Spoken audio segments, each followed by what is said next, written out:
अस्सलाम वालेकुम एवरीवन, खुशामदीद कहती हूँ आप सबको इस न्यू वीडियो में जो कि कॉन्सेप्ट देगा आपको एक्सरसाइज 2.2 से रिलेटेड। इसमें हम पढ़ेंगे addition and subtraction of whole numbers and also commutative and associative laws of addition. तो इस वीडियो को आपने आखिर तक देखना है। यहाँ पे आपको एक इम्पॉर्टेंट बात बता दूँ कि ऑनलाइन क्लासेस स्टार्ट हो चुके हैं। तो अगर आप में से कोई भी ऑनलाइन क्लासेस को ज्वाइन करना चाहता है, डिस्क्रिप्शन में व्हाट्सएप लिंक गिवन है, वहाँ पे कांटेक्ट करें। ऑनलाइन क्लासेस की एक छोटी सी फ़ीस है, तो अगर आप ज्वाइन करना चाहते हैं तो व्हाट्सएप पे कांटेक्ट करके अपने एडमिशन को यकीनी बनाएं। रब्बी शरह ली सदरी व यस्सिर ली हमरी वहलुल उक़दतम मिन लिसानी व यफ़क़हू क़ौली। एडिशन एंड सब्ट्रैक्शन ऑफ ओल numbers. Add and subtract to given ओल नंबर्स। अब यहाँ पे सबसे पहले तो आपको एक कॉन्सेप्ट है कि ऐड करना और सब्ट्रैक्ट करना कैसे किया जाता है। अब यहाँ पे ओल नंबर्स थोड़ा सा बच्चों को कंफ्यूज कर देते हैं कि ओल नंबर्स लास्ट टाइम हमने पढ़ा था एक्सरसाइज 2.1 के लिए जो कॉन्सेप्चुअल वीडियो मैंने आपको शेयर की थी आपके साथ, उसमें मैंने आपको बताया था कि ओल नंबर्स क्या होते हैं। ओल नंबर्स वो नंबर्स होते हैं जो ज़ीरो से स्टार्ट होते हैं। तो यहाँ पे आप कंफ्यूज ना हो, बस वही सिंपल एडिशन एंड सब्ट्रैक्शन है। तो हम सब पता है कि एडिशन एंड सब्ट्रैक्शन क्या है। ये एक मैथमेटिकल टास्क है और इसमें हम क्या करते हैं कि मुख्तलिफ जो नंबर्स के कॉम्बिनेशंस है, नंबर्स है, उनको टुगेदर करते हैं एक लार्जर कलेक्शन बनाने के लिए। तो अब तक जितने भी हम सब्ट्रैक्शन एंड एडिशन के मेथड्स हैं, उनमें जो सबसे मोस्ट कॉमन मेथड है जो कि हम बचपन से ही करते आ रहे हैं कि हम नंबर्स को वर्टिकली लिख लेते हैं और उनकी जो डिजिट्स है उनको उनके प्लेस वैल्यू के अकॉर्डिंग अरेंज कर देते हैं। इस तरह से अरेंज करना कि जो यूनिट्स है वो एक दूसरे के साथ आ जाए, जो टेंस है वो एक दूसरे के साथ आ जाए, जो हंड्रेड्स है वो एक दूसरे के साथ आ जाए, और इसी तरह से आगे जो 1000 है, 10,000 है, इस तरह से उनको अरेंज करना है। तो ये तो हो गई वो बातें जो हम पहले से जानते हैं। तो चलिए अब कुछ नया सीखते हैं। अब हमारे पास ये एग्जांपल्स है। एग्जांपल्स आप देख सकते हैं, सम करने का एग्जांपल है। अब यहाँ पे देख लें, अब क्या है, यहाँ पे देख ले यूनिट, टेंस, हंड्रेड्स। अब इनको क्या कर रहे हैं, हम सम कर रहे हैं। अब कौन सी चीज़ें, 26 प्लस 87। तो यूनिट्स को साथ में लिख के सम कर दिया, टेंस को साथ में लिख के सम कर दिया, एंड हंड्रेड्स। 6 प्लस 7 कितना होगा, 13। 13 के 3 यहाँ पे एंड 1 को कॉमन लेके यहाँ पे लिखेंगे। देन 8 प्लस 2 10 हो जाएगा, और जो हम 1 यहाँ पे लेकर आए थे 11। अब 11 को हम पूरा लिखेंगे क्योंकि हमारे पास नेक्स्ट यहाँ पे हंड्रेड्स में कोई डिजिट नहीं है जिसके साथ हम इसे ऐड कर ले। तो बस ये हो गया। ये वो तरीक़ेकार है जो वर्टिकली हम इनको ऐड करते हैं। इसी तरह से सब्ट्रैक्ट करने का भी तरीका है। सब्ट्रैक्ट करने में हम क्या करेंगे, सबसे पहले यूनिट्स को, टेंस को, हंड्रेड्स को प्लेस वैल्यू के हिसाब से उनको अरेंज करेंगे वर्टिकली। जब अरेंज कर लिए 9 माइनस 3 कितना हो जाता है, 6। Then 7 minus 2 5। Then 5 minus 4 is equal to 1। और ये हमारे पास आंसर आ गया। ये तो हो गया हमारा जो मेथड है जो प्रीवियस क्लासेस में आप पढ़ चुके उनको उनकी रिवीजन। लेकिन अब हमारे पास आता है commutative and associative laws of addition. सबसे पहले हम सीखते हैं commutative law of addition. If x and y are two whole numbers, then x plus y is equal to y plus x is known as commutative law of addition.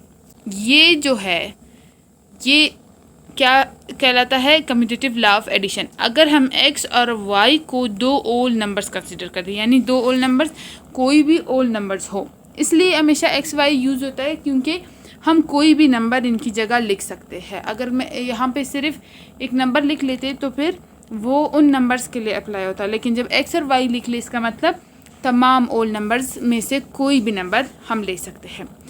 तो वो जो commutative law है वो ये कहता है कि x को आप प्लस कर दे y में, या फिर y को आप प्लस करें x में, दोनों का जो जवाब है वो सेम आएगा। अब किस तरह से, let's consider the following example. ठीक है, ये वाला एग्जांपल कंसीडर करते हैं। x की जगह 2 एंड y की जगह 3। सो 2 प्लस 3 ये वाला है, एंड 3 प्लस 2 ये वाला है, ठीक है। अब इस वजह से हम 2 एंड 3 लिख सकते हैं, कोई भी नंबर इनकी जगह पुट कर सकते हैं। अगर यहाँ पे एक्स एंड वाई लिख के नहीं होते तो फिर कोई भी नंबर हम पुट नहीं कर पाते। सो अब हम पहले लेफ़्ट हैंड साइड को सॉल्व करेंगे। LHS का मतलब है लेफ़्ट हैंड साइड। इसको जब प्लस करेंगे 2 + 3 = 5, ये हो गया लेफ़्ट हैंड साइड, ये सॉल्व हो गया। फिर हम राइट हैंड साइड, RHS का मतलब है राइट हैंड साइड को सॉल्व करेंगे। 3 + 2 कितना बन गया? 5। दोनों का जवाब सेम है। So as we know left hand side = right hand side, ठीक है। लेफ़्ट और राइट हैंड साइड दोनों एक दूसरे के इक्वल है और दोनों का जवाब 5 आया है। तो इस चीज़ को क्या कहते हैं? Commutative law of addition. Commutative law of addition का मतलब है दो ओल्ड नंबर्स हो, उनको आप आगे पीछे करके जमा कर ले। पहले 2 को लिख कर पहले 2 लिख के फिर +3 कर दे या 3 + 2 कर दे, उनका जवाब सेम आएगा। It is obvious from the above calculation that 2 + 3 and 3 + 2 give the same result. So 2 whole numbers adding any order will give the same. मैंने यही कहा था ना, 2 whole numbers की आप जगह चेंज कर दें, उनकी प्लेस चेंज करके उनको ऐड कर ले, तब भी उनका जवाब सेम आएगा। इस चीज़ को कम्यूटेटिव लॉ ऑफ एडिशन कहते हैं। लेकिन ये commutative law of addition subtraction पे अप्लाई नहीं होता। The subtraction is not commutative because 3 - 2 and 2 - 3 will not give the same results. अब जब हमने क्या कहा था, 3 + 2 = 2 + 3, लेकिन अगर आप 3 - 2 करेंगे तो वो इक्वल नहीं होगा 2 - 3 के। कैसे? एग्जाम्पल से आपको समझा देती हूँ। ये देख ले, उन्होंने कहा है 3 - 2 is not equal to 2 - 3। Left hand side को कंसीडर कर ले, लेफ्ट हैंड साइड को, ठीक है। तो 3 - 2 = 1 हो गया। अब राइट हैंड साइड पे चलते हैं, यानी इस वाले को लेंगे। 2 - 3 = -1। 2 is smaller number than 3, और जो नंबर ग्रेटर होगा आंसर में उसी का साइन लगेगा। अब यहाँ पे देखिए 3 ग्रेटर है तो आंसर में 1 है। 1 का मतलब होता है +1, ठीक है। लेकिन जब माइनस शो करना होता है फिर उसके सामने ज़रूर माइनस लिखते हैं, लेकिन जब माइनस लिखा नहीं होता तो इसका मतलब है +1। तो आंसर सेम नहीं हुआ ना, क्योंकि 1 की वैल्यू -1 से बहुत ज़्यादा है। इसलिए commutative law of addition will not be same for subtraction, यानी सब्ट्रैक्शन के केस में इनका जो वो है कम्यूटेटिव लॉ है वो अप्लाई नहीं होगा, ये सिर्फ एडिशन के केस में अप्लाई होगा। नेक्स्ट है associative law of addition. Associative law of addition में क्या है? कम्यूटेटिव में हमारे पास 2 नंबर्स थे, ये देख सकते हैं, ठीक है। x + y, एक बस दोनों, एक x है एक y है, इनको आगे पीछे करके इनकी एडिशन करना है। लेकिन एसोसिएटिव में हमारे पास 3 डिजिट्स होंगे, x y z, यानी हम कोई से 3 नंबर्स को आगे पीछे करके उनकी ऑर्डर को चेंज करके ऐड करेंगे, उसके बावजूद भी आंसर सेम आएगा। उसको कहते हैं एसोसिएटिव लॉ ऑफ एडिशन। यहाँ पे एक दफ़ा देख ले,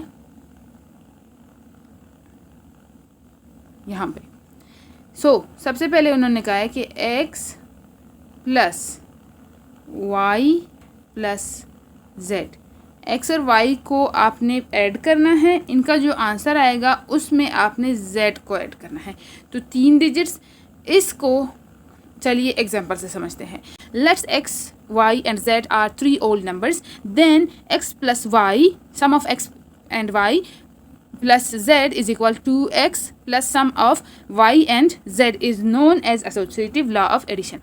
इसको एसोसिएटिव लॉ ऑफ एडिशन कहते हैं, ठीक है। 3 ओल डिजिट्स की जो सब्ट्रैक्शन है उसको एसोसिएटिव लॉ ऑफ एडिशन कहा जाता है अगर वो इस तरह से किया जाए, ठीक है।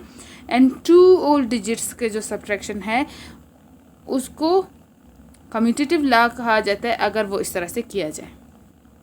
सो अब 3 ओल डिजिट्स क्या लिया इन्होंने, 4, 5 एंड 3।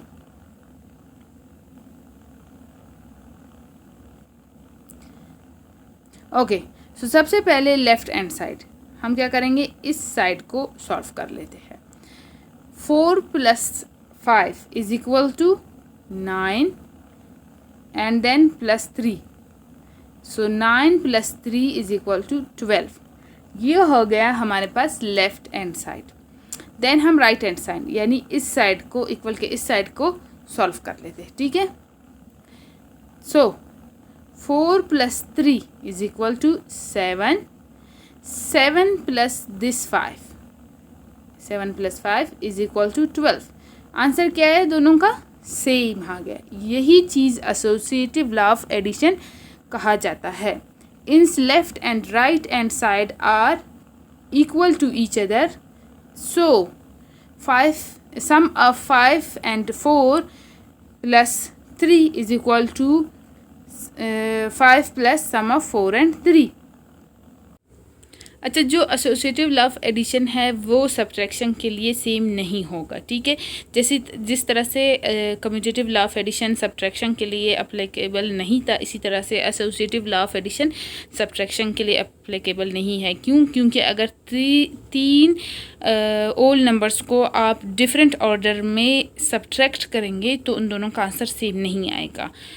डिफरेंट ऑर्डर में यानी ऑर्डर क्या है, उनकी जगह को चेंज करके, ठीक है। यहाँ पे चेंज है, वहाँ पे चेंज है। जो ब्रैकेट में है उनको हम पहले ऐड करते, जो ब्रैकेट के बाहर है उनको हम बाद में ऐड करते। तो क्या हो गया, इनकी जगह चेंज हो गई, इनकी ऑर्डर चेंज होगी ना। तो इस तरह से ये एडिशन के लिए तो अप्लीकेबल है लेकिन सब्ट्रैक्शन के लिए नहीं। इसके अलावा नीचे आपके लिए एक बड़ा सा नोट लिखा हुआ है।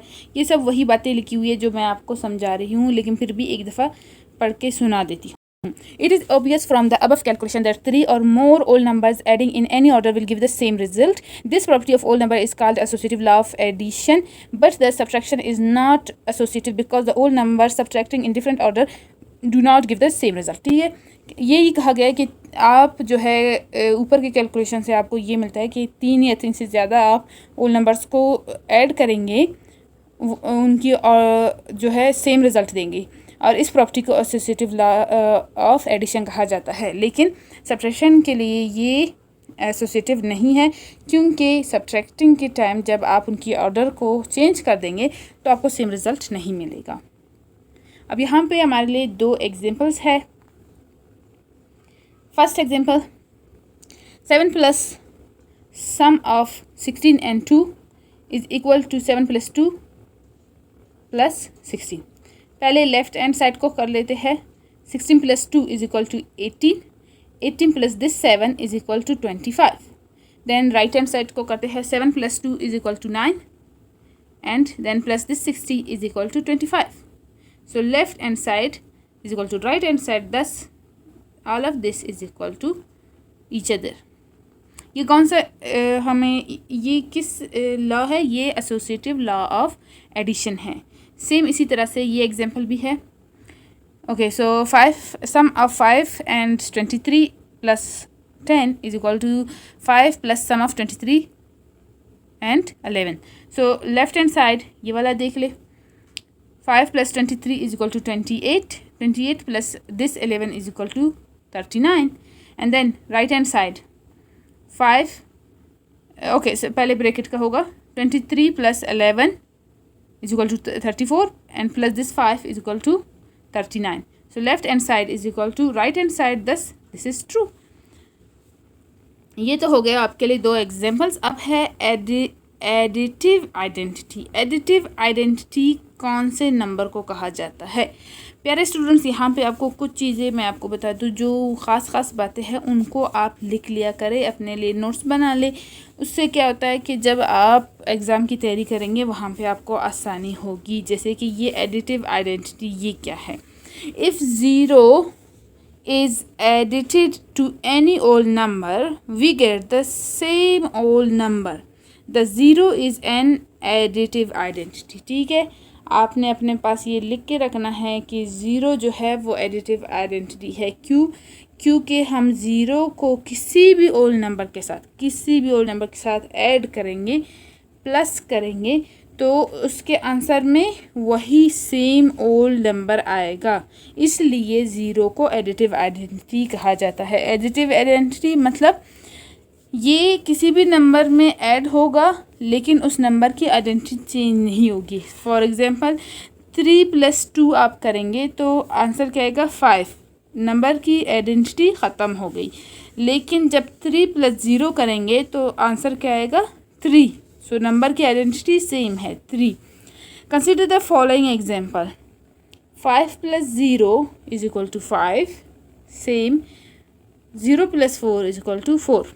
आप चाहे पहले 5 लिख ले, ऑर्डर इसकी चेंज कर दे, +0 कर दे = 5 है। आप 0 + 5 करेंगे तब भी आंसर 5 आएगा। We consider 0 as additive identity. ये आपका लास्ट जो कॉन्सेप्ट है वो आप समझ गए होंगे कि एडिटिव आइडेंटिटी ज़ीरो को इसलिए कहा जाता है क्योंकि उसको किसी भी नंबर में ऐड करेंगे उसका आंसर वही नंबर आ जाएगा। Thank you for listening. उम्मीद करती हूँ ये वीडियो आप सबके लिए बेनिफिशियल रही होगी। और इसके अलावा आप सबसे रिक्वेस्ट है कि वीडियो को लाइक करें, वीडियो को शेयर करें अपने फ्रेंड्स एंड फैमिली सर्कल में। और हाँ, अगर आप में से कोई भी मुझसे कांटेक्ट करना चाहता है तो व्हाट्सएप लिंक नीचे डिस्क्रिप्शन में गिवन है, वहाँ से आप कांटेक्ट कर सकते हैं। कोई भी और वीडियो जो आपको चाहिए उनका लिंक मैं आपको भेज दूँगी। और इसके अलावा ऑनलाइन क्लासेस स्टार्ट मैं कर चुकी हूँ, तो अगर आपको इस वीडियो के अलावा भी सीखना है, पढ़ना है मेरे साथ, तो आप व्हाट्सएप से कांटेक्ट करके अपने रजिस्ट्रेशन करवा सकते हैं। अगले वीडियो में आपसे मुलाकात होगी, तब तक के लिए अपना बहुत ज़्यादा ख्याल रखिए। टेक केयर, अल्लाह हाफिज़।